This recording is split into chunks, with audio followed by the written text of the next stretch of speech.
Amen.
Amen.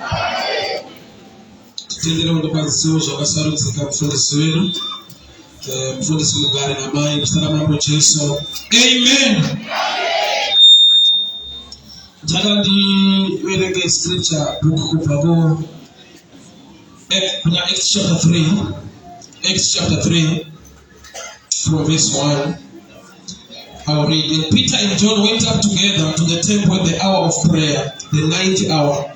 And a certain man, lame from his mother's womb, was carried, whom they laid daily at the gate of the temple, which is called the Beautiful, to ask for alms from those entering the temple.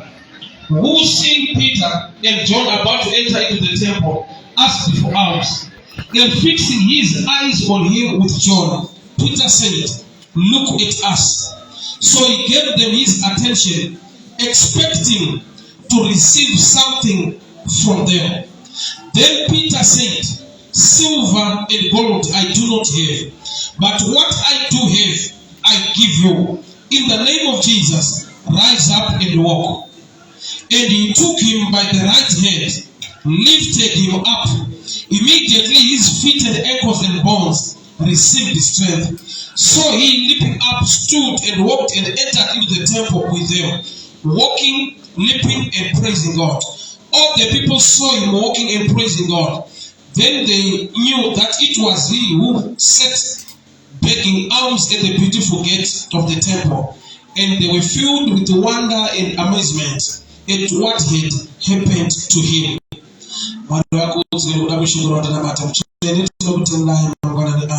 Mutaure kuupenyu wenu shongo lenye linotendapa linotitsura linodzidzisa likutifonesa muzita la Yesu Kristo wa Nazareta. Amen. Nyayandi nayo nasi nongati mkomo msori wa chinji takaitwa nyaye kune murume waita kurwanya hama dzake undosiwa pa gate rechurch ama zvichida dzaipinda muchechi but vaingosiya munhu pa gate ivo vachipinda muchechi vaisiya munhu pa gate. Handizive kuti vana vakatrasta panze kudarika chechi indava nokuti vaienda kuchechi votakura hama yavo but kutakura hama isene kuti vanoida hama but vanoida zvekuti havadi kupinda nayo muchechi. Kureva kuti handizive kuti maybe naivo vaipindawo chechi but vangasingatrastewo chechi yacho vakatoona zviri nani kuti hama yedu iswere panze isu tiri mukati. Vaienda kuchechi naye but anga asingapinde muchechi aisiwa pagate ivo vopinda mukati. Zvichida chikonzero chataurwa ndechekuti murume uyu une mari aida kuti ikandwe mundiro make, was begging at the gate. Wakasarudza kuva ebega pachechi than kumaraini kana kune imwe nzvimbo. Challenge yandiri kuona ine murume uyu, he became a shareholder in the things of God to an extent yekuti haadi mari yekubhawa, haadi mari yemuzera, anoda kuchechi. Especially vanhu vari kuenda kuchechi kunopa Mwari, iye ndiye waifanira kutanga atambidzwa Mwari asati awana. Zviri pachena kuti vanhu vari kuenda kuchechi vane kufaridza vatakura vane mari nezvishandwa zvinonoedza kuchechi but pagedhi vakagarirwa nevamwe vakuru vanotanga vatora Mwari asati atora. Dambudziko remurume uyu rakaramba riripo kwenguva refu nekuda kwekuti anga asingane Mwari wacho but aida mari inoendeswa kwaMwari wacho. Nokuti kana dai aidawo Mwari aita hama dzangu kana ndagogara panapa ndawana mari nozonditakura kuti pinde muchechi but unotaridza kuti white trust outside than inside kureva kuti anga asikane Mwari but aida benefits anowanikwa paMwari. So izvozvo ilife yevanhu vari muno but vari pansi vakauya kuzotsvaka zvavangaitirwe naMwari, zvavangede kuti Mwari aite muupenyu hwavo, but ivo rudo naMwari wacho pasina. Munhu aisiwa pagedhi, vanhu vopinda mukati. Chaagarira pagedhi ane mari yaari kuwana kubva kuvanhu vari kupinda muchechi. Zvoda kuti akagara pasi akatoanalyza kuti kuchechi kune mari. Handingaende kunopemha anyway, but I'll go to church. Bible vati daily vaimutakurwa kuti anga asingarove pagedhi aingorova muchechi, but pagedhi rechechi aiuya. Kureva kuti ilife yemunhu zvinguva ari muno wekuti iwewe haurove uri kumba kana kuti uri panze, unorova pakuti hauna kuinga Mwari wacho, but wakainga kuzofellowshipa, kuzosangana nevanhu vari kuinga Mwari wacho. Nokuti akainga Mwari anoita zvapaMwari, but asina kuinga Mwari ari muchechi anoita zvevanhu iye ari muchechi. Zvinoita kuti pawakauya muno hauna zvaMwari zvauri kuita, asi une zvevanhu kunyenga kudii not wakatouya you became part of us, but nyaya yako hainaenda Mwari wacho. Unenge wakaziva kuti ukaita vanhu shamwari dzekuenda muchechi dziri nani, ukaita naSamuel vanoenda muchechi vari nani, kwete kuti ukaita Mwari aiwa, but wakaziva kuti vanhu vemuchechi vari right. So murume uyu aitotakurwawo daily, but aindochechwa pagedhi vanhu vopinda mukati. Chinangwa chake anga ane dambudziko rake akasvika paclass sector. Saka anga asikane the way out of the challenge, but aingoda how to manage the challenge. Mari haina kumupa makumbo kana kufamba, he was a paralyzed man. Mari akaita kuti awane chekudya iye asingafambe. Zvoti akasvika palevel yekugamuchira kuti dambudziko iri nderangu ende handichabuda marini, but I need an assistance. Kungopiwawo mari yekuti ndigone kurarama, ndichirarama ndine dambudziko rangu. Wakagamuchira dambudziko rake. It's one thing kuva nedambudziko. It's another thing to accept that this is my life, this is me. Mukadzi weshure akapiwa opportunity naElisha, chii chaunoda nekuda kwezvakanaka zvawaita, ndokubva ati I'm okay. Gehazi ndiye akazotaura pamba pana hapana mwana. Zvoreva kuti mukadzi anga asvika palevel yekuti zvemwana zvakaramba. Kana nyangwe angapiwa opportunity neprofeti nemunhu waMwari, haana kutaura issue inomunetsa dambudziko rake, akati I'm okay. Tine vanhu vasvika palevel yekuti they are now managing, zvekuti vanotoda kutoziviswa kuti chauri kumanage ichi dambudziko you are not okay. Ndinoti kana taakuenda svika kuweekend kunoona mama wangu vanogara kumusha kunokosha, so tinovafonera mama tiri kuuya so that vanogona kuprepare school or something. So vanotopinda mukitchen maybe 2 hours down the line variko isiri munoti kuenda kumba. Patinosvika kumba, patinomupindawo mukitchen vapfana vaite 5 minutes, neni wanogona kuita 10 minutes ndirimo utsi. Unoona vapfana vaisa kuda kadza vakomplaina mune utsi, but muchemberi apinda imomo 2 hours no complain. Ndoma akatogara, ndoma ari kubika ari, misodzi haichabuda mumaziso, haacharwadziwa neutsi. So kare ndakafungidzira kuti muchemberi vakasimba kudarika isusu. Ndikazodiscover kuti aiwa takafanana, chatakasiyana, vagara muutsi for a long time. The damage has become a lifestyle. Zvekuti pavari kusabuda misodzi mumaziso hakusi kusimba. Idambudziko rekuti pavakatotanga kugara kumusha vaitombobudawo misodzi neutsi. But the system iyo yakasvika pakudamejwa. Zvekuti vakatofungidzira kuti right havachanetswa neutsi. Kamba utsi hausi right hunonetsa. But pane pekuti ukaujaira, maybe you understand it this way. Unoziva kuti munhu akagara murima for a long time anoona. Rima irima kumunhu muchapinda mumba. Kuna agara murima for a long time, ndaituma na bhonzi pinda mutora kapu. Ndaingomira padhondi chitya, ndodzikira kuti ndaishaya. Vaindibata ruoko, wopinda neni, wotora kapu, murima imo. Woti chii, mutasira kumberi. Zvoreva kuti pane lifestyle yavanosvika pakugamuchira. Inoita kuti rima riite kunge light. Saka uchiona even nhamo chaiyo ikanyanya, une zvinhu zvaunoadjasta sekunge wakashinga. Hauchatomboziva kuti ndikasadya masikati ndatomisa emio, unozva ndichakororera kuma-5-5. Kwauri hakusi kushayayo, kwauri kumanage. Ma-challenges anosvika palevel yekuti it becomes a lifestyle. Unotoda munhu anokuudza kuti ndo nhamo yacho, kwauri it's okay. Watone mukutaura kwekuti so long life. But I don't know munhu wese unoda zvakanaka, munhu wese ari wired for the best. munhu wese ari wired for good things. Saka uchiona dzimba dzakabwera kubucha sawa mamai vachitenga mabhonzo. Vakatobhadhara mari vatokwasha toda mabhonzo. Pavakapiwa mabhonzo vakakomborera kuti haana nyama. Vati ndinoda chi? Mabhonzo. Vati pavakapiwa mabhonzo vakatokwasha haana kana kanyama. Zvoda kuti nyama vanotoida. Pfungwa yavo iri kuda nyama. Vati mari yavo yakwana mabhonzo. Saka kuratidza kuti pfungwa yavo iri kuda nyama. Even vapiwa zvavari kuda vanotaura zviri mupfungwa dzavo. Which means everybody is wired for the best. So sometimes my challenge anoita kuti uite settle for less. Zvoita sekunge ndozvawakagamuchira zvaunoda. Murume uyu ane dambudziko haafambe, but haashanda kana zvehini kana everything. Nokuti hini ndakatowanikwa muna Jesu mukereke maanofanira kupinda. But asvika palevel kuti ndipei mari yacho, vanonditakura vanonditakura, but I will remain paralyzed with my money. But Maria haisi kugadzirisa dambudziko rake, anoramba aine dambudziko. So one day Peter and John vakanonoka kuuya kuchechi. Saka sometimes kunonoka kuri prophetic. Nokuti Bibheri rinoti murume uyu ndiye akatanga kushinga akasiwa pagate. Peter and John ndobva vazouyawo. Zvinoda Peter and John vakatangira murume uyu. Saka unoti munguva kukasika kunoita kuti dambudziko rako rigone kuzosorovha. Nekuda kwekuti murume uyu ndiye akakasika akasvika kugara pagate. Akapinda muchechi ndopakamira Peter.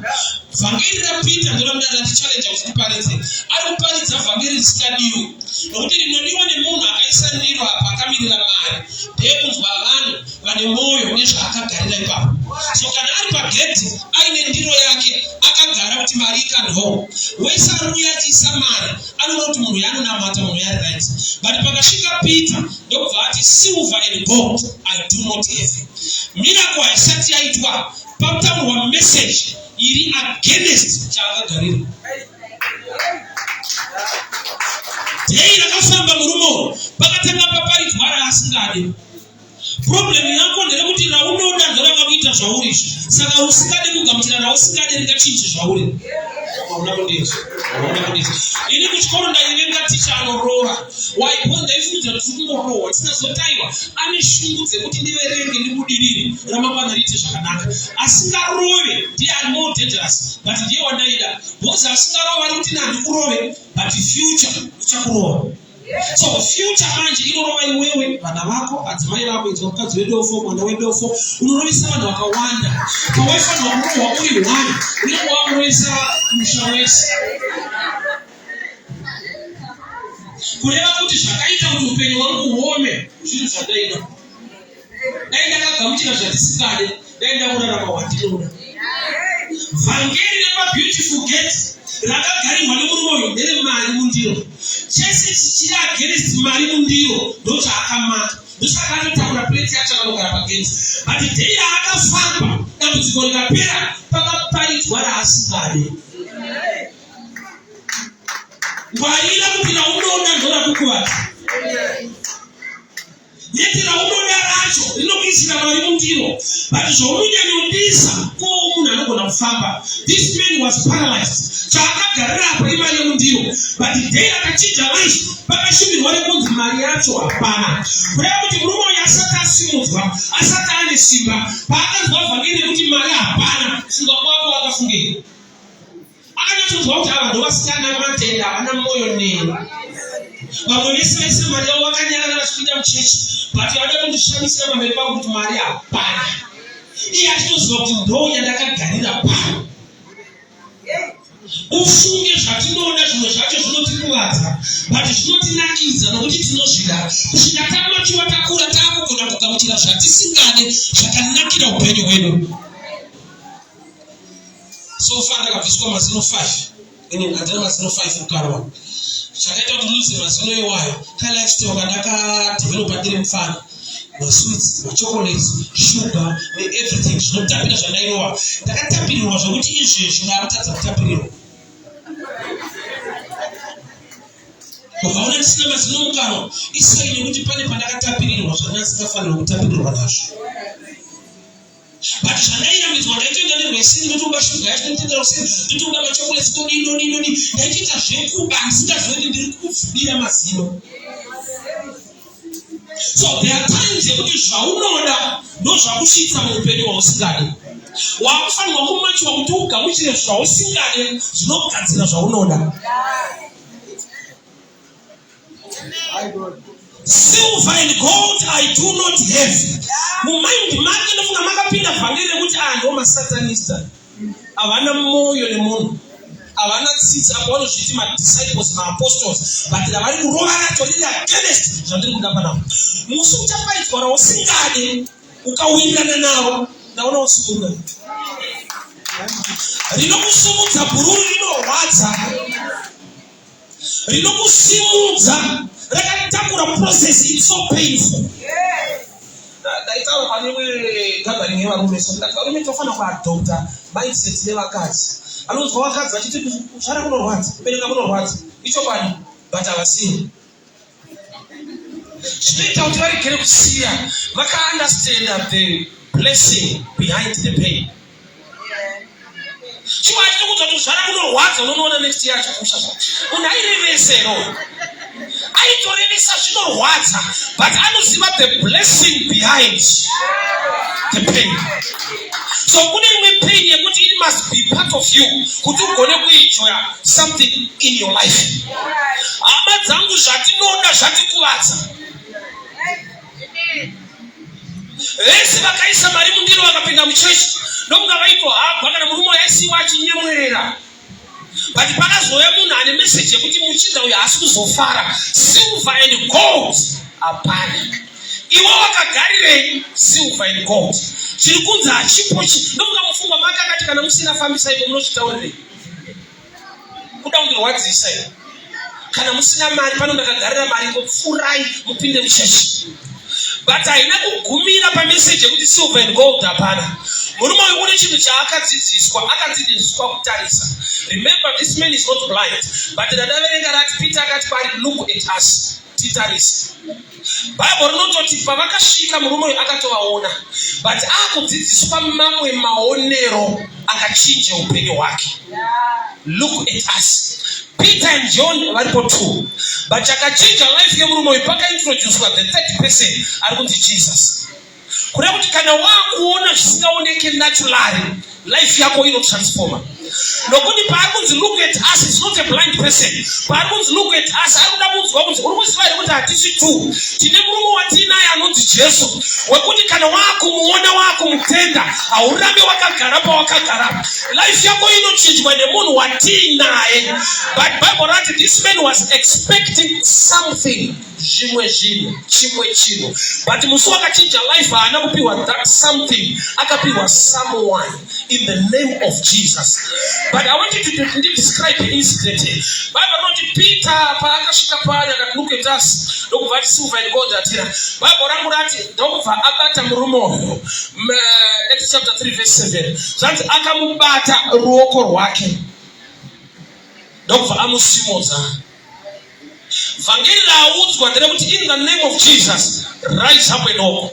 Murume uyu haana kusimuka nokuti pataurwa zita raJesu rine simba kuti asimuke. Bible rangu rati and Peter stretched his right hand and raised this man up. Simba rakatanga kushanda mulife yemurume uyu harisina Jesu ataurwa. Ndera Peter ataura Jesu. I want to describe something here. In the name of Jesus rise. Bible rangu kuti murume ndokubva asimuka. Peter apedza kutaura zita raJesu uye nekusimuka kwemurume. Zvanzi akastretcha ruoko rwake ndokubva abata murume akamusimudza. Murume uyu haana kusimudzwa nezita raJesu. Nyangwe paparidzwa kunzi in the name of Jesus rise. Baba usindizwa I need to read. Because it's a bit confusing and also by the rush. I need to read. Do not only but nobody forget the same papa. Acts chapter 3 verse 7. And he took him by the right hand, lifted him up, and immediately his ankles and bones received strength. Kureva kuti zita raJesu rakapa munhu simba asimudzwa naPeter. Pane zvakatsanangurika baba. Vhangeri raPeter nderekuti rise up. In the name of Jesus rise up. And the man did not rise. Kwete kuti zita raJesu harina simba. But uchaona kuti simba rakazouya kumurume uyu nekuda kwokuti Peter wacho anomutenda kuti zvandataura zvinoita. Saka proof yekuti ndinozvitenda ndakutotanga kudemonstrata nerangu kuti Mwari vaona kuti tiri serious nelife yemurume. Murume uyu anakuwa na simba akagara, akawana simba asimudzwa. Problem church haina the right hand to raise people. It's just preach Jesus to give people power. Yet Jesus is waiting for my power to rise somebody so that he can receive strength. Murume akawana simba asimudzwa. Amen. Nakusimudzwa nesimba raKristu raparidzwa. Akasimudzwa naPeter aparidza. He stretched out his right hand. Problem here, we talk much about Jesus, but we don't care much about people who are preaching, who we are preaching to. Zvoreva kuti kune vamwe vanhu vakaparidzira vakasatenda. Nenda uye kuti hauna ruoko rwerudyi runosumudzirawo vamwe. Ndaitava nezuro nyaya gogo wangu kudombosha waiti kana vakunamata vaindi namatirasiri. Vamwe vakakomplaina ndobva vaudzwa mutenge shuga. Tramwa mutengera shuga. Kuda kuti shuga kwavari harisi vhangeri, ishuga chaichayo. But shuga iyo yakaita kuti vawane simba rekuti vataure zita rangu pavanonamata. Which means sugar became my right hand. Kuraise faith yagogo kuti vazoreceive power. Vamwe vanhu vanofanirwa kuona Mwari nezvaunoita kudarika zvaunotaura. The right hand is missing. We talk about the power of Jesus and our power is reserved. We wait for the not means one room ya apinde mchurch ka. Zvekuti in the name of Jesus rise hazvizive munhu wepanze. Angasingapinde church yatogara panze. Saka yataurwa message ndeyemukati. Saka vepanze manje vanoda both message action. Vepanze vanotoda kutoudzwa kuti Mwari akanaka but kana asina bhutsu anotokumirwa bhutsu opiwa. Anotozoona kunaka kwaMwari nebhutsu. Luke chapter 5. Peter vabata hove dzakawanda. Zvanzi akawira mutsoka dzaJesu akati shevhai pano ndiri mutadzi. Jesu akaparidza ari bhoti raPeter. Peter haana kuona kutadza kwake. Kusvika paakabata hove dzakawanda. Zvanzi akawira mutsoka dzaJesu akati bvai pano ndiri mutadzi. Chakaminista mulife yaPeter is message ifish.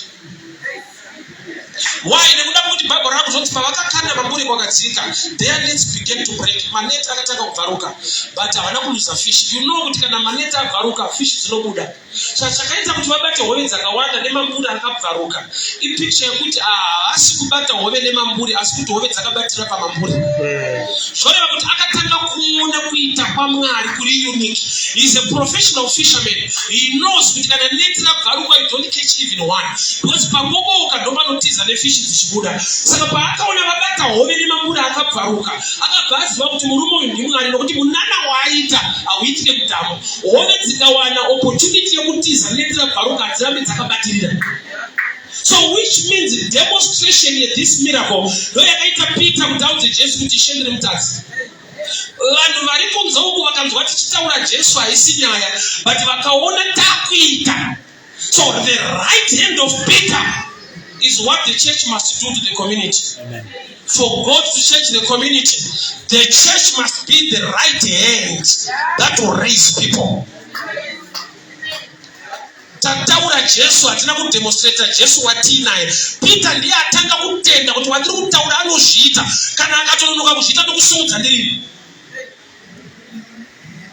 Simba raPeter risine miracle. Simba raPeter physical power to raise this man.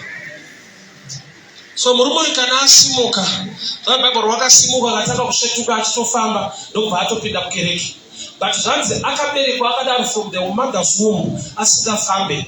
Process yemunhu kana aberekwa anokambaira. Process yemunhu anodzidziswa kufamba nekubalansa. Ozotaka kutofamba achitodora. This man anobvira akambaira, anobvira adzidziswa kufamba. But paakawana simba raMwari ane mastage akajamba mulife. Ndauya kuzoparidza dzimwe nyasha dzekuti zvingatore nguva kune vamwe, but the hand of God must make you skip some. Kune mamwe mastages ekuti unozonga ukasvika apa unozodai, ukasvika apa unozodai. Vanhu ngavashamisika kuti kwese uko hauna kuenda, zvese hauna kuita, but imba yatovakwa mungwara hauna maconnections, hauna kudii. Kune mastage ekuti nyasha dzikakubata you become a testimony.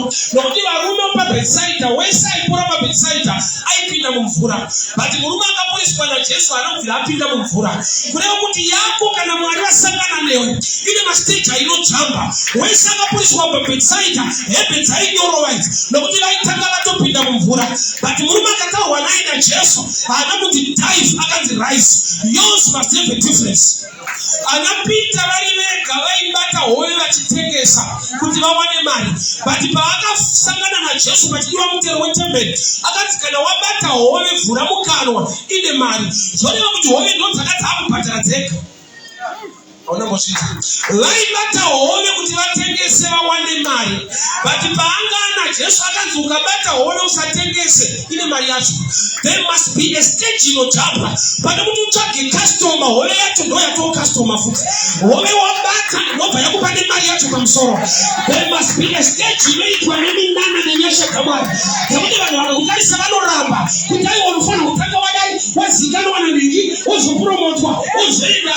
But ruoko rwaJehovha rwakasimudza munhu zvanzi iwe waukamba irewo nokuti simba raMwari ramuruoko rwako. Iwe wautidzwe kumira this man was raised. Ndobva atotanga kufamba. Kune stage nokuti zvinoembarasa kuone murume mukuru anendebva achikambaira. This man angakura over 40 years ukaverenga fedha, which means zvaita kuti aporeswe obva anzi but mastage hausina kuita chitangire. Imagine mwana 40 years achikambaira. But Mwari vakati tunda kubvisa kunyadziswa ungaitike mulife mako. Handiziva kuti kushumira muupenyu hwako. Pane kumwe kunyadziswa Mwari kwaanofanirwa kubvisa.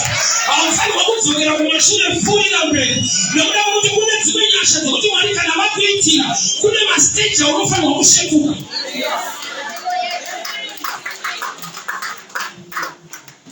Zvakadzidzirwa nevamwe makore. Kana nyasha dzakubata zvinoitika nenguva diki diki. Zvinotora nguva refu kwauri Mwari ngaupe nyasha zvitore nguva diki diki. Zita raJesu ngariite simba muupenyu hwako. To an extent yekuti vamwe vanhu zvanzi paakapinda mutemberi people vanhu vakashamisika. I want to see another blessing apihwa murume wake. Atanga kuuya pachechi vanhu vaipinda muchechi vakamupa mari. Which means that day akane double blessing.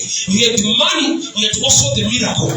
Zvoreva kuti wakatombononokera naanapita kutanga vaita mari yako. Toda kuti kana wakufamba ufambe uine mari yako. Nekuda kwekuti kana takusimudza usina chinhu ungazova futi a beggar. Remember he was a beggar. Nekuda kwekuti anga asingafamba achanga rubatsiro. But paakasimudzwa akatosimudzwa akolekta kugara. Mwari ngaakupe nyasha. Mwari ngaapinde muhomwe dzako. Mwari ngaakupe double favor. Murume uyu haana kungofamba bedzi but akafamba aine mari yacho. I know kuti kune vanhu vanga vakuda mari kavhari.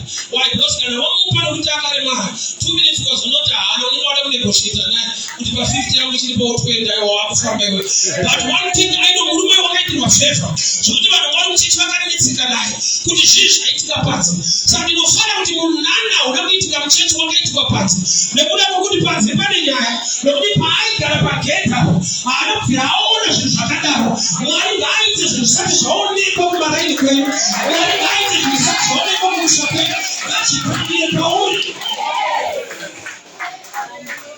So this man was raised. Kune mamwe mastage anofanira kupindana nawo ekukambaira ekudzidzira nokuti asati azviita. But kune nyasha dzamubata to an extent yekuti akapinda muchechi achifamba. Imagine vanhu vamutakura vachiuya kuchechi akudzokera ega. Remember vaimutakura vaibenefita nokuti kana machitakura ndopiwa mari muri mashareholder tadzokera kumba tinoverekera percentage. Kune mweechina yakajaira kutora pauri. Mwari ngaakupe nyasha dzokuti kana wazvibata zvazvako hakuna fanira kuya nerweseri, hakuna anofanira kutsvaga bribe. May that blessing ikavhe vese vada kutora kubva mauri. Murume uyu ane vanhu vaimutakura zviri pachena kuti vanhu havane kachikamuka vaiwana. Bosi aidzoka kumba ine mari. Saka vaimutakura vaimudza shamwari kuti uite mari. Ndoka vaita machuti ekumutakura bosi vaibhadhara. Kune vanhu vanobhiliva kuti as long as we have a problem zvavo zvinoita. Kune vanhu vanotenda kuti nhamo yako inofanira kuva benefit. Saka vaitofara kuti akaremara tomutakura tomusiya pagedhi kana adzokera kumba pamari tiriitesu. So Peter na John vakasvika ipapo ndobva vaparidza raasingade rapedza kupaizwa raasingade pakaitwa zvaanoda. So ndiri kukonekta zvinhu zvausingade ndozvakatakura zvaunonyanyodisi.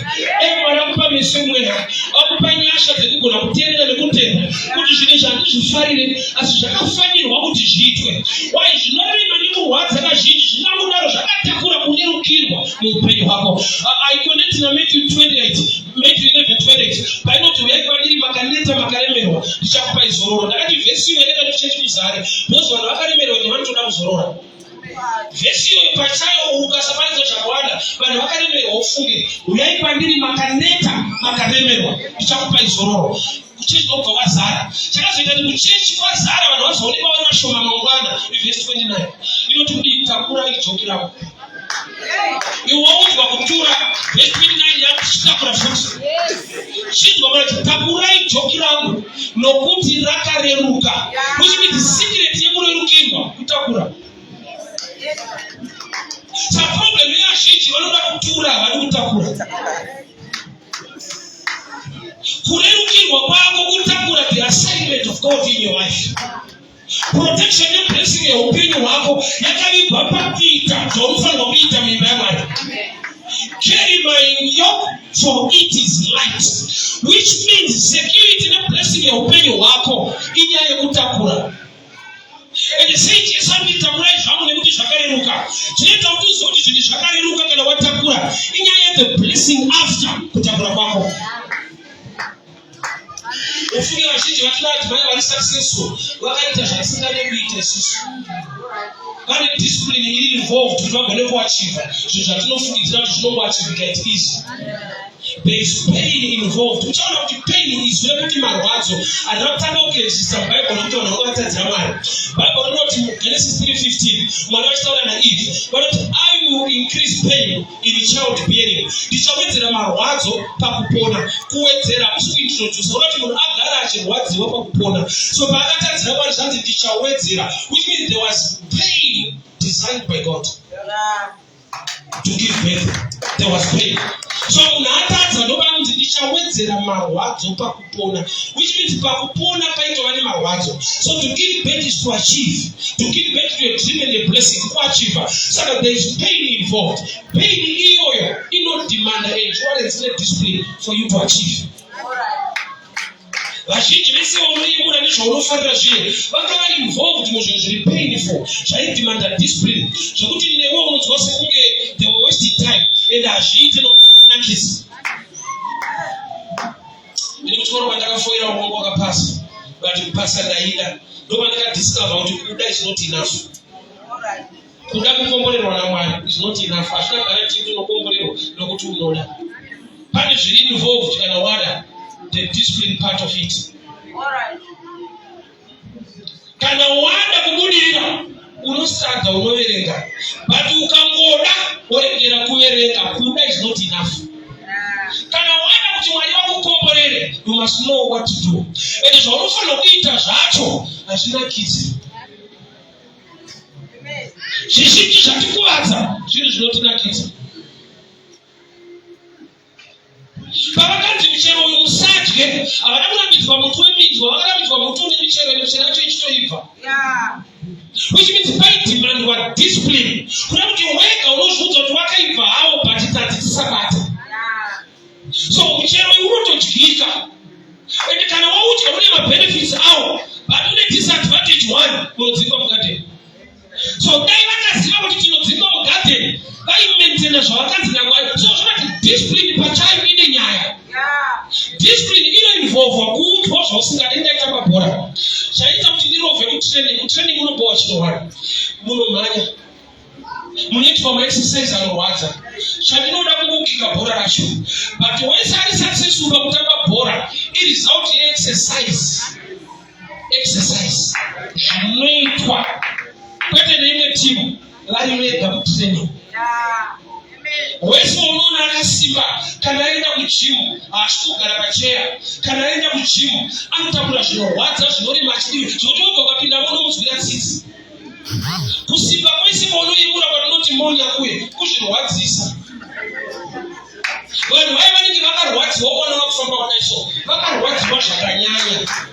So zvimwe zvaunoadmire nekuyemura mulife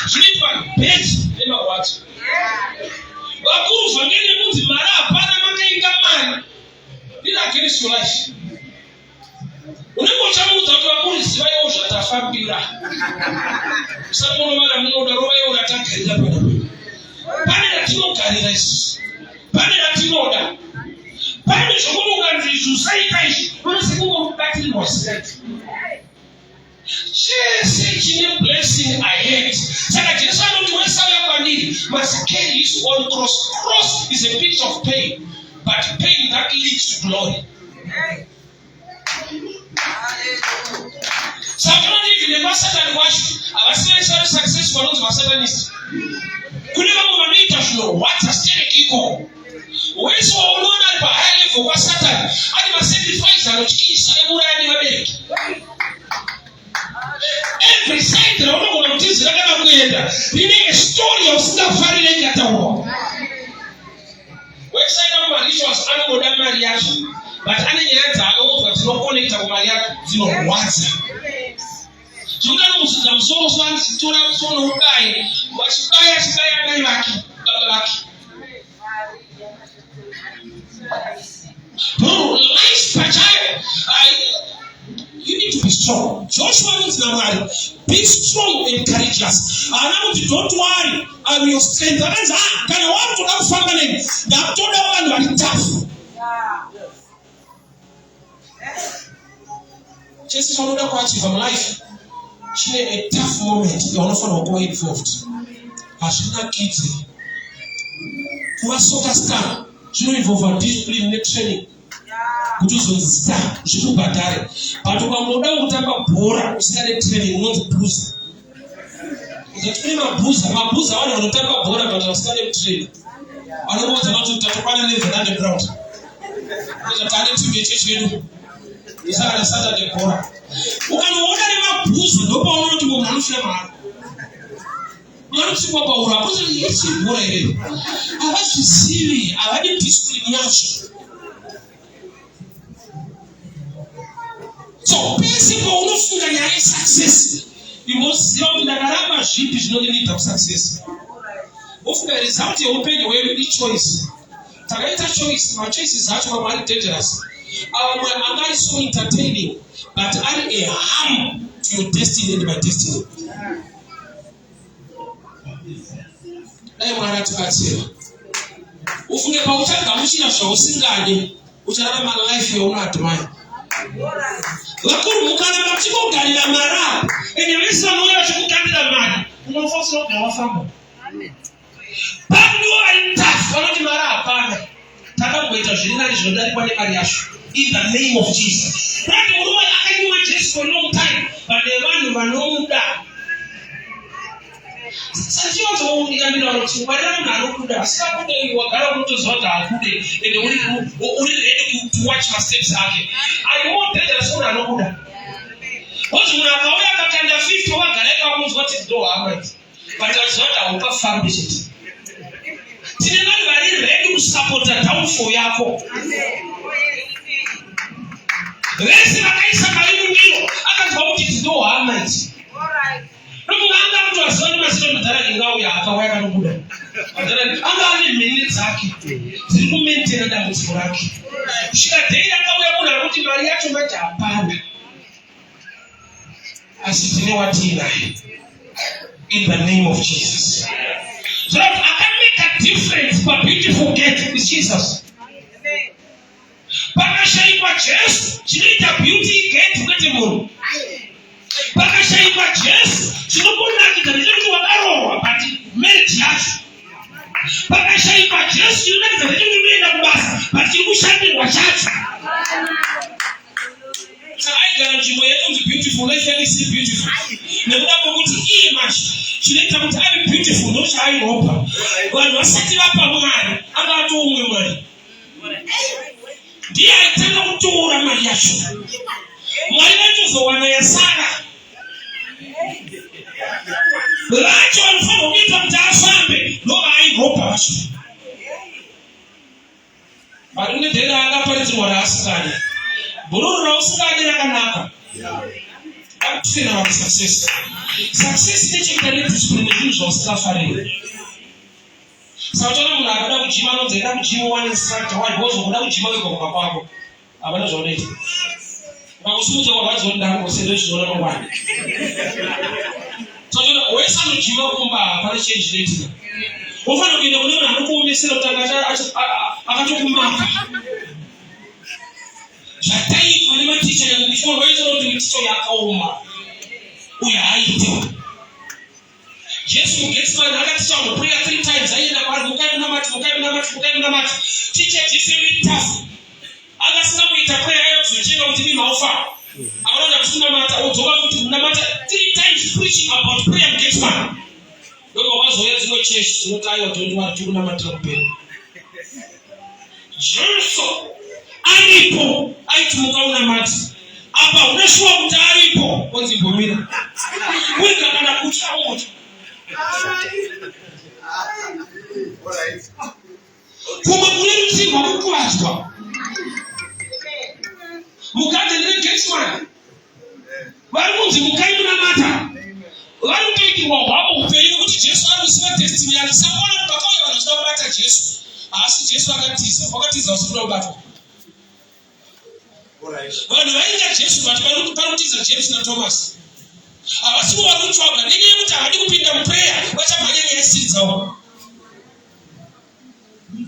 Dai Mwari atibatsira. Rawakada una pari kusvitsa rausingade mbori testa ona. Saka mishonga inopiwa vana vadiki kana varwara inotapira mizhinji yacho. Inakuzana nachireka vakamaka madhara. Mishonga yese vana vanobikisa nehani vanoisa chocolate wabonwa mishonga yavanhu vane chikosoro itiro apfana vamwe vangu vakarwara nechikosoro vakapiwa mishonga ndainetera kukosoro kuti ndimoyo ndaizoikurusa muzvinonaka vamwe vapiwa soro yekuzana kuti mupere kosoronaka vanohwai vana vavika havakoshese utano vanoda kunakidzwa. So tinoita kuti mishonga yevanhu vakuru ivave vakuzikanwa vakuziva kuti kwava hakuna basa kufana kupora. Kana wamachuwa zvinovava hazvivave. Anozati mhiripiri inonaka. Choita vanhu vadye mhiripiri inonaka. Vanotoshandisa mumwe ari kuti inovava. Nokunaka kwacho. Kune vasingatogona kudya pasina mhiripiri hamino pane vari meremo. Vokuti nditaka mhiripiri. Why? Inonaka. But kunaka kwayo manje kuvava. Saka vana vadiki mhiripiri inovava kuvanhu vakuru inonaka inototengwa. Munhu atobudisa mari kutenga chiri nekuvava kwaise kuya inototengwa. Ende kagaba kechiri kaungeso kanyari kashuka nekuvava kwezvi. Why? Because there is a level when you mature zvinonzi zviri painful it becomes your lifestyle. Kana maziva zvokwadi zvokwadi chakusunungurai. Mukasaziva zvokwadi nhema dzinokusungurirai. Murume uyu akanyimwa mari yacho ndobva upenyu hwake hwachinja. Chakatanga ivhangeri raakamaka chakapedzisira ivhangeri raanoshumira.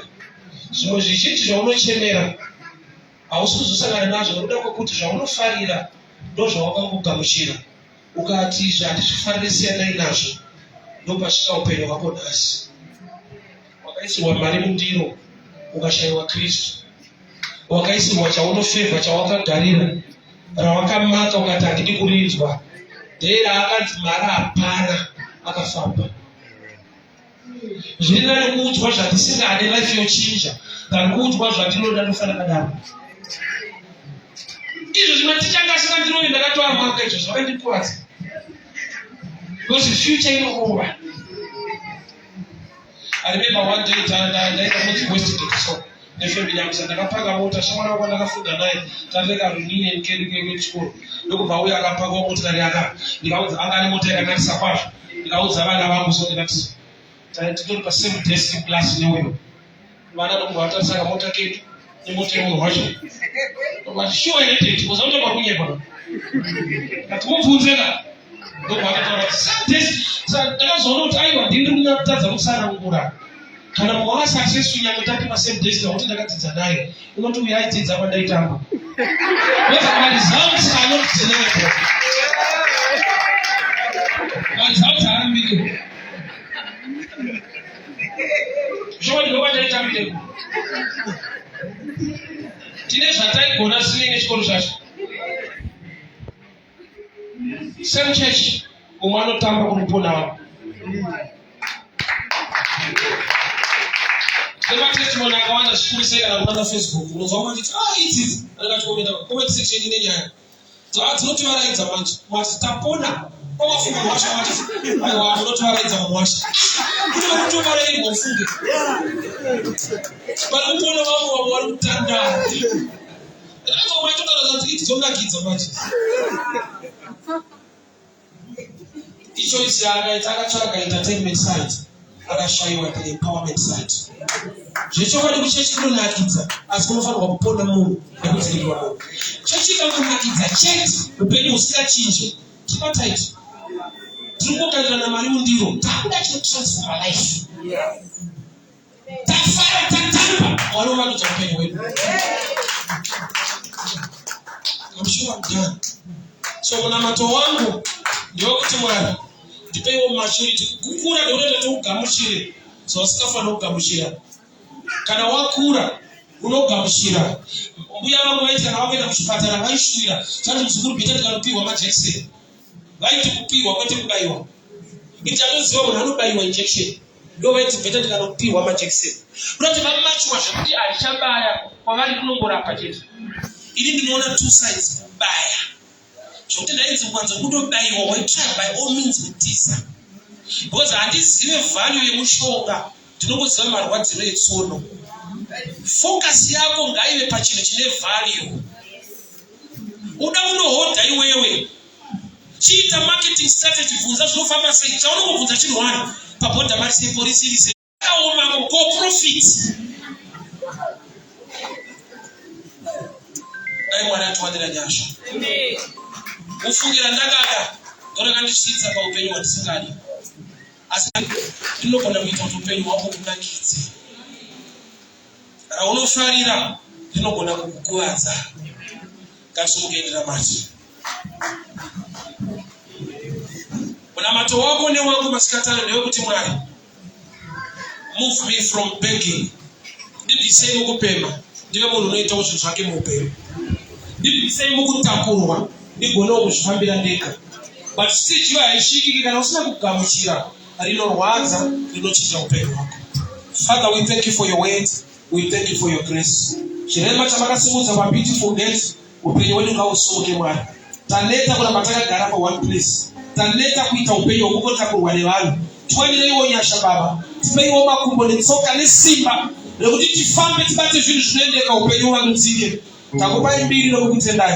Imi kana matuma shoko renyu haridzokere kwamuri risina chamaritumira.